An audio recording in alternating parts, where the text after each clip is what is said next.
Olá, olá, meus amigos, minhas amigas, sejam todos bem-vindos para mais um vídeo no nosso canal, onde eu venho falar sem juridiquês e para qualquer pessoa entender sobre planejamento patrimonial, planejamento sucessório e planejamento tributário.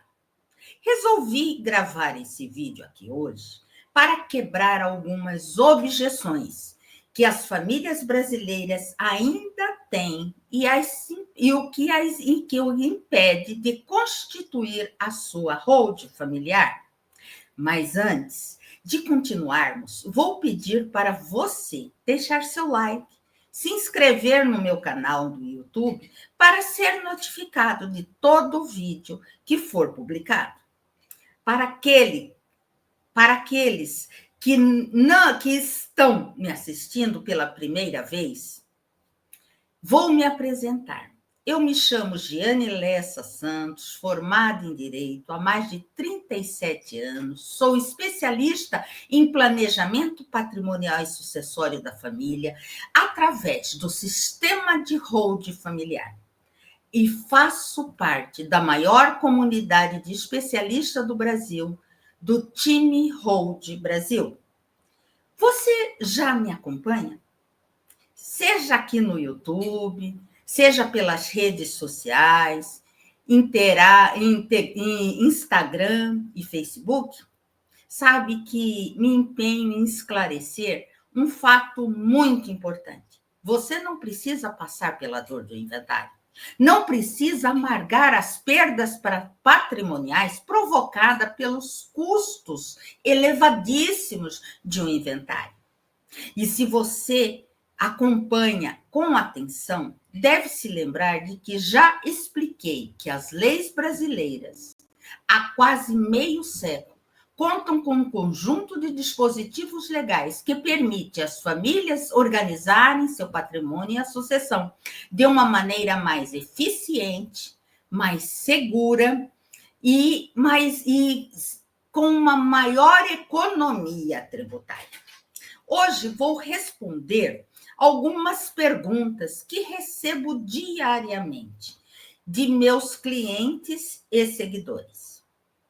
E você que, então, estão me assistindo, com certeza vão gostar de participar aqui, de escutar o nosso vídeo. Pois nós vamos falar sobre os medos que você pode ter, sobre os preconceitos que você pode ter, sobre as dúvidas que você pode ter sobre o planejamento patrimonial. São questões que, na realidade, estão equivocadas. E nós vamos aqui desmistificar neste vídeo de hoje. Eu vou tentar responder algumas perguntas aos meus seguidores, que têm algumas dúvidas, e muitas pessoas têm alguns medos que eles têm em relação a essa questão do planejamento sucessório, né? Que acaba fazendo com que essas famílias procrastinem e não utilizem essa ferramenta lícita, eficiente e segura, que é a holding familiar, como forma de sucessão nas suas famílias. Então, vamos quebrar aqui algumas barreiras para que o nosso ouvinte e seguidores possam ficar mais tranquilos e possam ter um sistema fantástico nas suas famílias.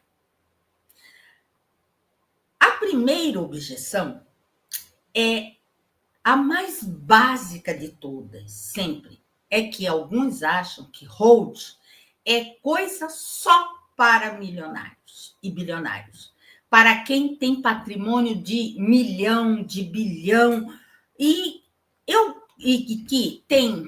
Eu tenho 2 casas, uma casa e um apartamento onde eu moro, e um carro. Esse sistema não é para mim. Talvez você esteja se perguntando. Mas, na prática, não é bem assim, meu amigo. As pessoas têm esse preconceito de que, às vezes, foi esse nome, hold, que é o nome que vem de fora, é um nome estrangeiro. Isso, às vezes, já deixa a pessoa imaginando que isso pode ser algo só para aquelas famílias mais abastadas, daqueles bilionários. É bem verdade que esses bilionários, esses milionários, já utilizam esse sistema há muitos e muitos anos. Aqui no Brasil, e que a nossa legislação permite utilizar a hold como forma de proteção dos bens, como forma de planejamento sucessório, desde o ano de 1976, aqui no Brasil. Só que antes, essa informação, esse sistema, estavam restrito a um pequeníssimo número de pessoas e famílias aqui no Brasil. Porque eles tinham condições, eles tinham grana para pagar a essa grande banca de advogados. Aqueles que vão fazer, que fizessem e passar a estrutura para isso, só que a realidade é o que a gente percebe na prática. E que isso é para as famílias de classe média também. Qualquer pessoa que tem aí pelo menos um bem imóvel e é alguém para deixar esse patrimônio, já é um cliente. E para fazer uma hold familiar, porque os custos para implementar isso é a economia que vai gerar é absurda quando se comparada a um processo de inventário, como testamento e até mesmo com a atuação de bens simples feita em cartório. Então, isso, pessoal, quebrar esse tabu, quebrando essas objeções de muitos de vocês. A hold familiar não é coisa só para bilionários. Hold é para qualquer pessoa. Hold é para você da classe média que tem aí pelo menos um bem imóvel, que tem alguém para quem você gostaria de deixar seu patrimônio um dia. A segunda objeção, a dúvida gira em torno se o sistema de hold familiar é lícito. Eu até já comecei a falar da legalidade desse sistema, que ela existe no nosso ordenamento jurídico desde 1976, quando entrou em vigor a Lei das Sociedades Anônimas. Esse é um sistema para quem não tem muito patrimônio. Não, né? A gente também tem situações em que a pessoa ela tem um imóvel, o imóvel é um carro, um imóvel, uma casa de praia, e ela tem esse preconceito que sistema não é para ela. Mas, na realidade, a gente sabe que é melhor esse sistema para ela do que, inclusive, para quem tem muito dinheiro. Esse sistema protege mais ela e que não tem muito dinheiro do que quem tem muito dinheiro. Quer saber por quê?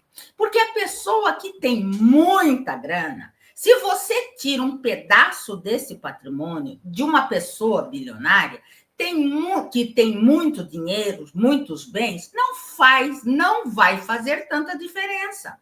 Já para as pessoas de classe média, alta ou baixa, não importa que tem 2 ou 3 imóveis. Se te precisar tirar uns de 20% a 30% do seu patrimônio, com certeza vai doer.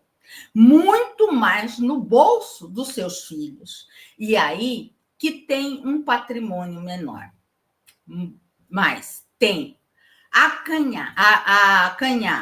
Então, se precisar se desfazer de um dos seus bens para pagar o custo do inventário, a perda emocional e financeira é muito, muito, muito maior. Então, por isso que eu bato nessa tecla, que esse sistema é perfeito para o pessoal da classe média alta, da classe média em geral, porque os bilionários, dos ricaços, os políticos, a elite, todas elas já têm esse sistema há muitos anos e muitos anos. Como eu disse, há mais de 4 décadas já existe no nosso ordenamento jurídico no Brasil, e isso é para nós aqui da classe média. O que é que a gente quer que nossos filhos, nossos herdeiros, que vão sofrer com isso? A terceira objeção, as pessoas, elas têm que parar de achar que tudo é igual. Tem que ter a noção que o sistema é proporcional à quantidade de patrimônio, à complexidade do sistema. Ela é proporcional à quantidade de patrimônio que ele está preservando, que ele está defendendo, ele está fazendo planejamento sucessório. É óbvio que pegar a hold de um bilionário com dezenas de imóveis, empresas, ativos, é uma estrutura e o custo vai ser proporcional à complexidade na execução para implantação e implementação do sistema de hold. É bem diferente do trabalho de uma execução de uma hold para uma pessoa de classe média, que tem apenas 2 ou 3 imóveis. O custo a ser pago pelo trabalho da estrutura será infinitamente menor na implantação e implementação da hold para uma pessoa de classe média, uma estrutura infinitamente menor. Não dá para comparar. Essas coisas, as pessoas às vezes não têm essa visão, entendeu? Elas acham que tudo é a mesma coisa, tudo é uma fortuna, ou não é verdade. Não sabemos esquecer, não podemos esquecer que a questão da proporcionalidade deve-se observar a complexidade de cada família. A questão a gente costuma brincar que o sistema de hold familiar pode ser comparado a uma roupa que você manda fazer num alfaiate. Ele é feito sobre medida para cada família.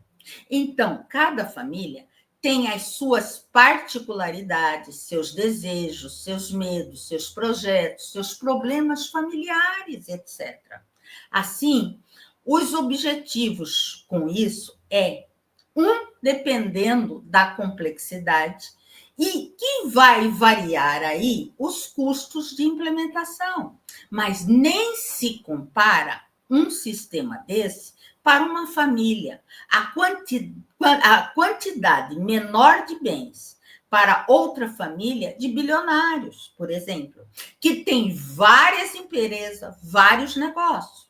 Aí a complexidade maior obviamente, os custos acompanham essa questão de complexidade. Mas, se você não tem esse problema, fique tranquilo, que com certeza isso vai caber no seu bolso. E você vai poder pagar esse serviço para implementar isso na família com o que você ganha normalmente por mês, sem se apertar, sem risco nenhum de fazer, vai faltar no seu orçamento. A quarta objeção é sobre a questão dos outros métodos de planejamento, que no final das contas, nós que trabalhamos com o planejamento patrimonial, da forma como trabalhamos, sabemos que esses outros métodos são muito ineficientes. A primeira coisa que sempre me perguntam, e mais, a doação com reserva de usufruto, ela não é mais barata? Ela não é mais simples? Eu sempre falo que não. Ela não é nem mais barata e ela nem é mais simples. Normalmente, ela pode até dificultar a sua vida por conta de como era implementado. E por que isso acontece? Porque na mente das pessoas, o que elas sempre ouviram falar isso é algum lado dos bens, é reservar, doar algum dos bens e reservar o usufruto para os pais. E isso que o pessoal tem em mente. Ou então, o testamento. Essas alternativas que existem no direito brasileiro também, mas que são alternativas arcaicas e obsoletas, que separam muito aí com os custos do inventário. Então, a economia é zero.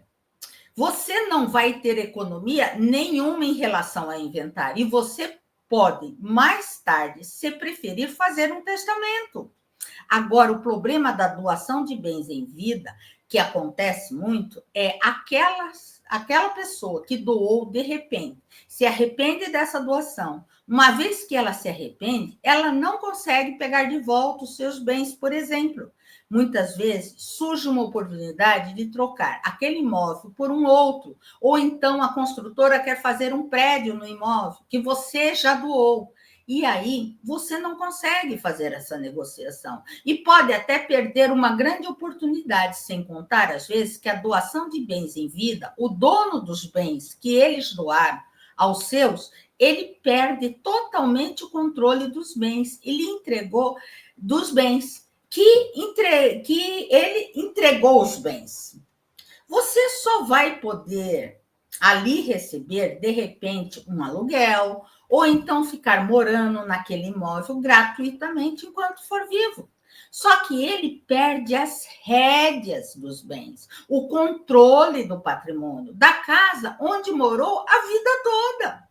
Isso não acontece no sistema da holding familiar. Apesar dele ter doado ali as suas cotas para seus filhos, ele permanece no controle de tudo. Pode o quê? Pode doar? Pode alugar? Pode desfazer tudo? E como se estivesse no nome dele mesmo, da pessoa jurídica como antigamente, da pessoa física como antigamente, no seu próprio CPF. E ali tem absoluto controle sobre tudo. Agora, se fizer a doação de bens em vida, deixou de ser dono. Perdeu o direito de propriedade, perdeu as rédeas, perdeu o controle. Esse é um mal. É um dos problemas que as pessoas não têm esse tipo de informação.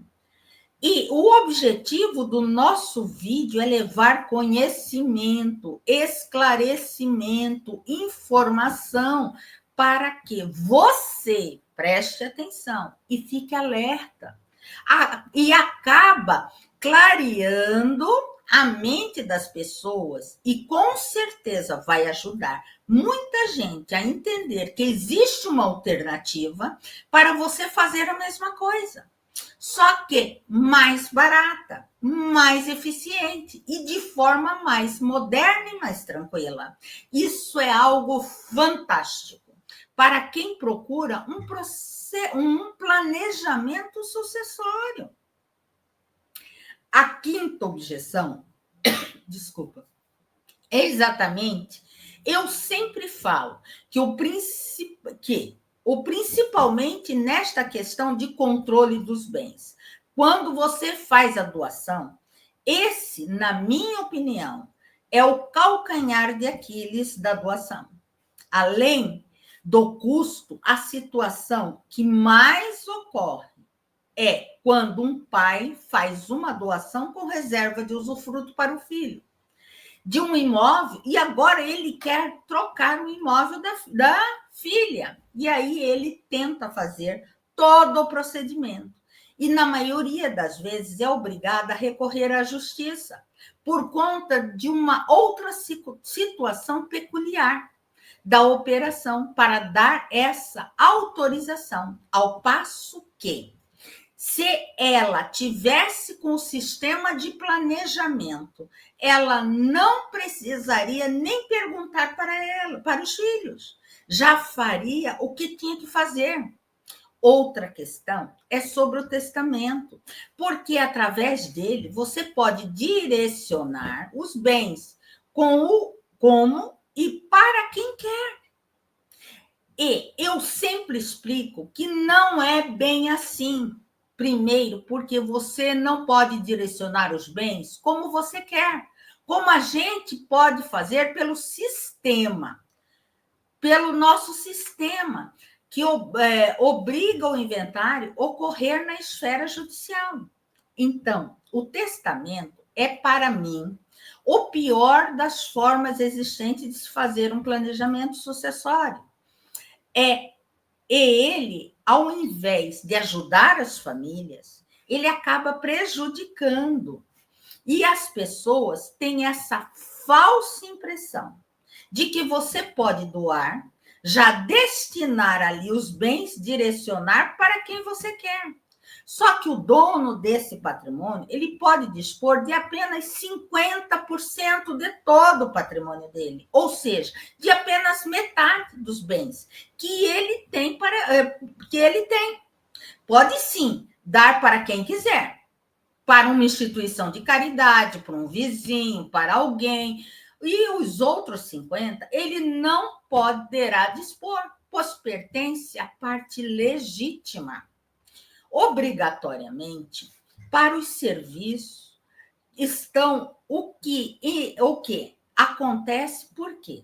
Que ele é mais caro. Primeiro, o dono do patrimônio vai gastar lá no cartório para fazer esse testamento. Depois que ele falecer, os herdeiros vão ter que contratar um advogado para entrar com uma ação na justiça para abrir o processo de validação de testamento. E aí eles vão verificar se esse testamento está ok ou não. Se tiver alguma irregularidade, já para ali. Não há transmissão desses bens aos herdeiros. E o que vem acontecendo aí com o caso do Gugu Liberato, do Chico Anísio e muitos outros famosos ali, que a gente fica sabendo. Se para esse pessoal famoso já dá problema, imagine o resto do Brasil. Aí que faz esse tipo de planejamento é olhar. E olha que ele tem dinheiro para pagar uma assessoria jurídica e você vê na mídia que, devido a conflitos familiares, os próprios herdeiros contestam a legalidade do testamento e até que seja resolvido ou julgado este processo, a ação de abertura judicial do testamento fica parada. No testamento, a certeza é que vão ter que entrar com um terceiro processo. Vão ter que passar uma terceira vez a entrar com uma ação para abrir o inventário. Olha, para você ver a complexidade disso e o tempo que demora para fazer a efetiva entrega desse patrimônio aos herdeiros. Então, o testamento aumenta os custos, não resolve o problema, né?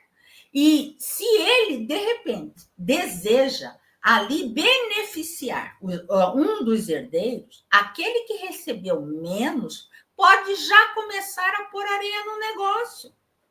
E vai gerando os atritos. Aí parava todo o negócio, que era para facilitar a vida dos herdeiros, se torna um problema, um imenso problema. E esse problema, às vezes, demora anos e horas que você precisa, de repente, está precisando daquilo. Fica travado na mão da justiça, tudo parado. E a pior coisa, se tiver um herdeiro menor de idade ou incapaz, aí embola mesmo, tudo mesmo, porque o Ministério Público, obrigatoriamente, precisa manifestar nesse processo. Então, para quem atua nessa área, é uma maravilha. Agora, como a gente só atua no planejamento patrimonial e sucessório, com a prevenção, dói menos. Fica vendo aquela angústia, ficar vendo aquela angústia daqueles filhos, daqueles herdeiros, realmente difícil. É difícil isso, é muito difícil. A gente vem atuando, vem tentando explicar para as pessoas que não precisa passar por esse sofrimento todo, explicando através de palestra, de lives, de vídeo nas nossas redes sociais, levar informação, conhecimento para as famílias brasileiras. Agora, a nossa sexta objeção é aquele que, por isso que a gente faz esse esforço de não só fazermos planejamento, trabalhar com isso, mas também levar gratuitamente a informação para que, pelo menos, o povo comece a abrir um pouco a mente, baseando nesta crise econômica que passa nosso país. É a diferença. Não é nem financeira. Eu falo muito isso. É uma questão de você ter tido a oportunidade de ter informação. Que o Gugu teve no Gugu Liberato, Agnaldo Timóteo, Chico Anísio, todos eles não são pobres, não são ignorantes. Eles estão só na classe A. E ainda assim deixaram a família brigar por conta de uma questão de pensamento. E até vou usar como gancho para trazer a próxima pergunta que muita gente me faz. E assim, depois que eu morrer, que os meus herdeiros se farem, não tem problema que o inventário sair para isso? E aí eu sempre falo, olha só, você pode estar dando um tiro no próprio pé, que você está considerando que você vai morrer primeiro. Agora, se não for você quem morrer primeiro, for sua esposa, seu marido, sua companheira, seu companheiro, você sabe o tamanho do problema que você está deixando? Não sei se você já teve essa situação de tem que falar para as pessoas que quanto custa um inventário. Qual é o tamanho da pena para terminar que você pode ter quando você faz um inventário? E é essa pergunta. Quando eu ouço isso, me arrepia passar essa pergunta novamente. Ela vem de que a gente costuma classificar como um procrastinador, que são aquelas pessoas que até sabem do problema do inventário e, às vezes, têm uma noção de inventar, mas preferem ficar ali, achando que nada vai acontecer com ele ou com a família dele. Vai empurrando aquilo ali para com a barriga. Mas o problema é que esse pessoal que vem falar depois que eu morrer, meus filhos que se virem, é uma bobagem muito grande. Porque eu fico me perguntando, De que adiantou você trabalhar tanto a vida toda para amealhar uma quantidade grande de patrimônio para depois os seus filhos terem que perder de 20 até 40% do patrimônio para receber essa herança? Que sentido tem isso? O que não organiza é o sem vida. Procura sentar com seus filhos no momento onde a família consegue dialogar, que tem a possibilidade de estarem todos reunidos, todos com saúde. Porque não aproveitar para dialogar com seus filhos sobre herança? Por que você não aproveita e já coloca isso no papel? Já organiza isso. Destina aquele bem para quem você quer, em harmonia familiar, para evitar um desgaste lá na frente, entre os filhos, para evitar briga entre os filhos e irmãos. Então, esse lance, essa mentalidade de deixar para depois que eu falecer, meus herdeiros, meus filhos que se virem, eu discordo completamente desse posicionamento, pois ninguém sabe o dia de amanhã, ninguém sabe qual a data da nossa partida. Por isso, quando o pai fala deixar meus filhos se virar, ele não imagina que sua esposa pode partir primeiro.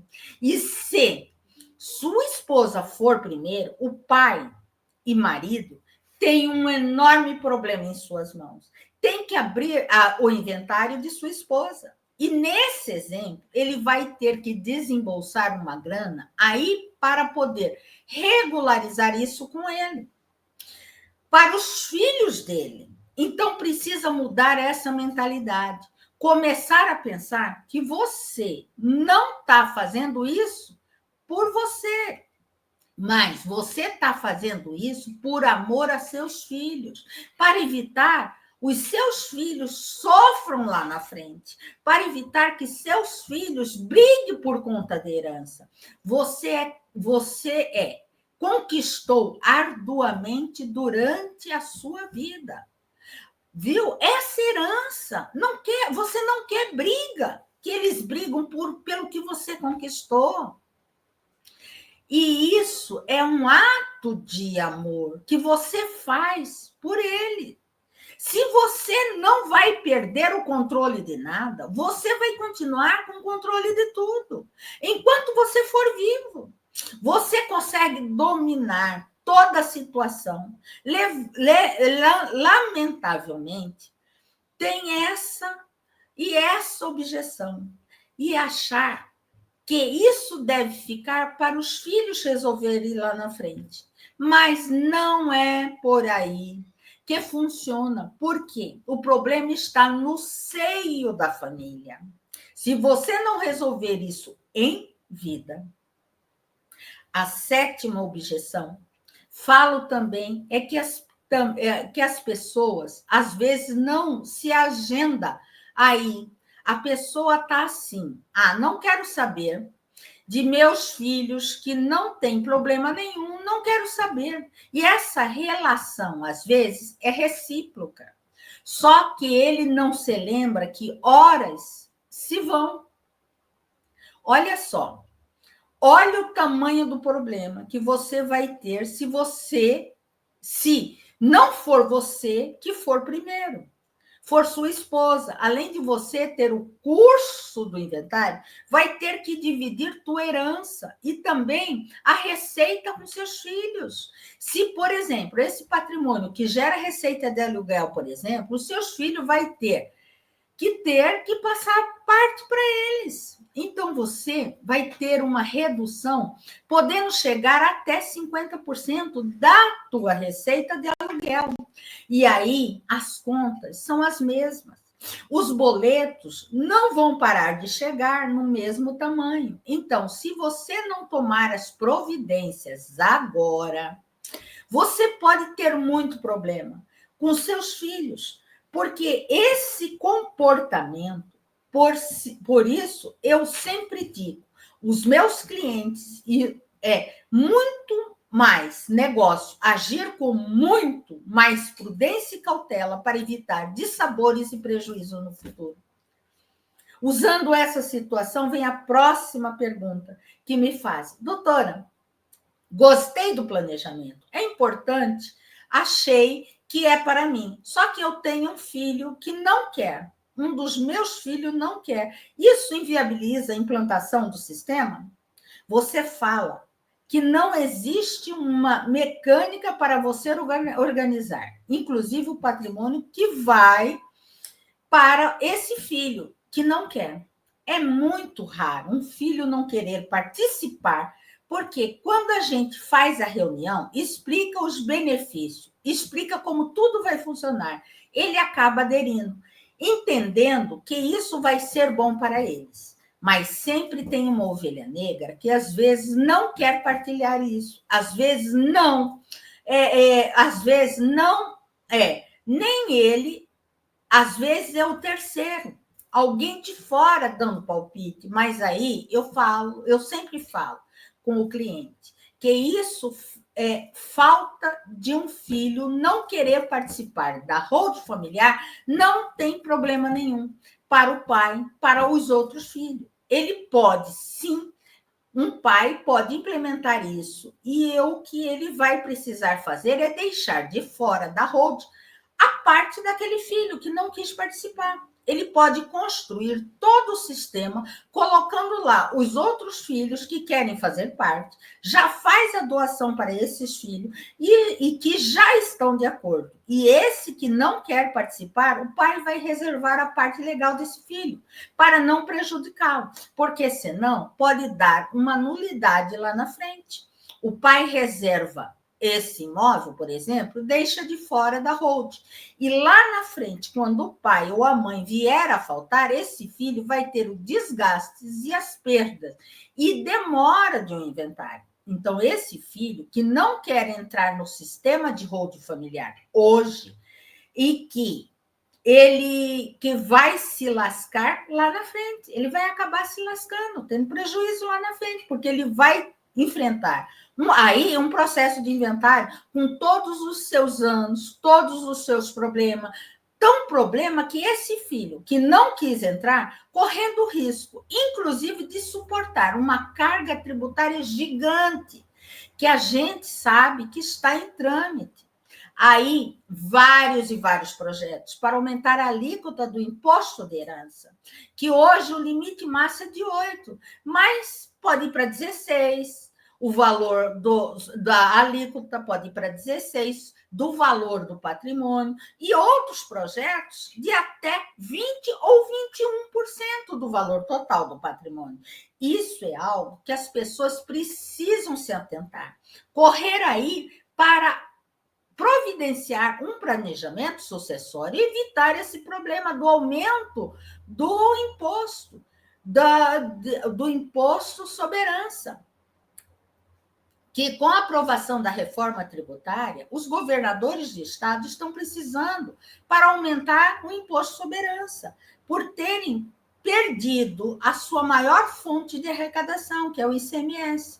Porque é bem, na verdade, o Brasil é um país que menos tributa a herança no mundo. A exemplo do Chile, nosso vizinho tributa em 25% o imposto sobre herança.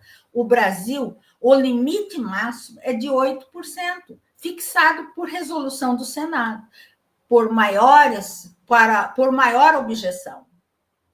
Por maioria simples, aprovada por resolução do Senado, por maioria simples. A oitava objeção e última pergunta que sempre me faz é com relação ao custo de manutenção de um sistema de holding, se é muito caro. E aí eu explico para as pessoas que, como a holding ela é uma empresa que não faz nada, o custo também de manutenção dela é um custo mínimo, do mínimo, que não tem emissão de nota, não tem prestação de serviço, e é exatamente aqui que acontece. É o sistema familiar que a gente trabalha, como se fosse uma empresa cofre, que você vai pegar os seus bens, o seu patrimônio que está no seu nome, no seu CPF, vai colocar dentro de um cofre, que é a empresa, de um CNPJ, e vai trancar na célula cofre. Esta célula cofre não vai ter funcionário registrado, não é preciso, vai precisar ter prolabore, não vai precisar emitir nota fiscal, nada disso. Ela vai servir única e exclusivamente para guardar o patrimônio da família.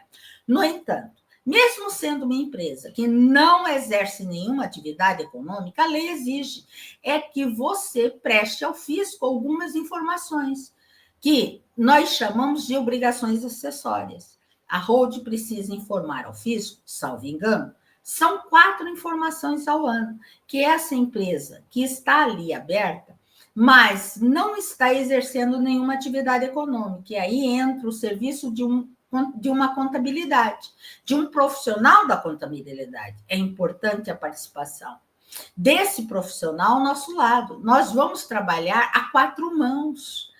A gente costuma falar porque o profissional da contabilidade vai fazer os envios dessas informações ao fisco, para que você não corra o risco de ser autuado, de levar multa e de agir dentro da lei, que é o que a gente sempre prega, que o sistema ele é interessante, porque tudo o que a gente faz é feito e todo mundo sabe o que está fazendo. Não tem nada escondido, não tem jeitinho. Então, a gente segue rigorosamente o que a lei determina, para evitar problemas para a família lá na frente. Então, para fazer essa prestação de conta ao fisco, os computadores abrem a mente, cobram um valor, os contadores abrem a mente, cobram um valor para fazer esse serviço na minha região, na minha cidade. A gente firmou algumas parcerias, onde os contadores cobram em torno de R$ 250 por mês para fazer esse auxílio, junto ao órgão de fiscalização. Então, a vantagem econômica e a tranquilidade, que é o de hold familiar, propicia. Ou, para você, uma família, e essas despesas mensais com a contabilidade recorrente, lá no final das contas, ela se torna algo irrisório, entendeu? Então, o custo basicamente de manutenção dessas despesas mensais com a contabilidade, que vai variar aí de R$ 120 a R$ 150 por mês, basicamente. Espero que tenha gostado do nosso vídeo de hoje. Foi um prazer estar aqui com você, que está me assistindo, compartilhando um pouquinho do nosso conhecimento, trazendo essas informações para poder clarear um pouco na mente dos nossos seguidores sobre começar a pensar na questão do planejamento sucessório e patrimonial, sem medo, sem tabu. Pois fazer o planejamento antecipado com um profissional especialista de forma correta e eficiente vai proporcionar para você e para a sua família no futuro uma economia absurda de dinheiro, além de evitar brigas entre seus filhos por disputas de herança. E você vai fugir aí do aumento do imposto que está para estourar, do imposto sobre herança. Gostou do nosso vídeo de hoje? Então curta, comente aqui embaixo. E se conseguir quebrar o preconceito, se conseguiu quebrar o preconceito a respeito sobre planejamento antecipado de hold familiar. Se tiver alguma dúvida, escreva nos comentários que eu vou responder. E compartilhe com as pessoas que têm essa mesma objeção. Vou ficando por aqui. Um forte abraço, até o próximo vídeo, se Deus assim permitir. Um grande beijo no coração e até a próxima. 45. Putz.